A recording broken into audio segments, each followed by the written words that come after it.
Nik uste dut bidea horretatik jarraitu behar dugula, izan ere,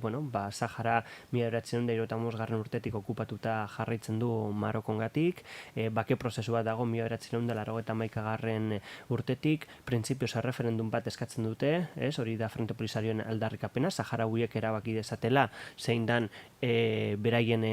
edo zein izango den beraien etorkizuna, bai autodeterminazioa, Marokoko autonomia bat izatea edo, eta nik uste dut bide horretan, elkartasun horretan jarraitu behar dugula, batez ere elkartasun politikoan. Kontatzen dugu lehenengo saio honetan, nik uste dut hori garrantzitsua dela, berriz ere gogoraraztea jendeari, nola hasi zen Saharako gatazka eta zer gertatu zen, Azken finean, mendebaldeko Saharako auzia nazioarte mailako agendatik kanpo geratu delako, hor daude Palestina, Siria eta beste gatazka armatu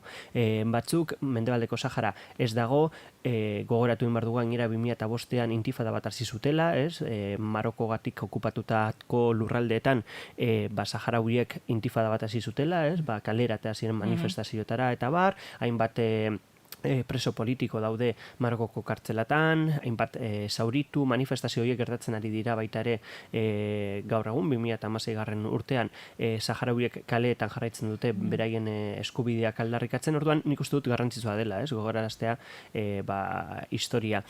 ahaztu ez dezagun, memoria gainera garrantzitsua da. Eta bai, hori proiektu berria aipatu duzu, telebista saio hau, nik aipatu behar dugu Kuba Informazion hurbildu zala gugana espazio hori eskainiz, azken finean Kubak elkartasun handia erakutsi duelako baita ere Saharar herriarekiko, hainbat ume, hainbat gazte, Saharar Kubara joaten dira urtero ikasketak burutzera, bai unibertsitatean eta baita ere batxilergoko ikasketak, eta aitzaki moduan hori irabilita, beraien estudioa, beraien elkartea utzi ziguten, telebista saio hau egiteko, eta hori, aipatu duzu moduan, gazte sahararrak dira baita ere,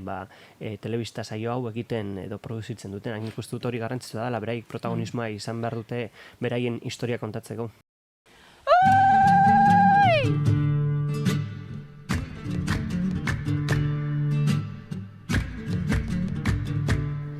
Bienvenidos y bienvenidas a Yalla, un grito desde el Sáhara, un programa que ha surgido en el marco del proyecto de Cuba Información y pretende dar a conocer la lucha y resistencia del pueblo saharaui.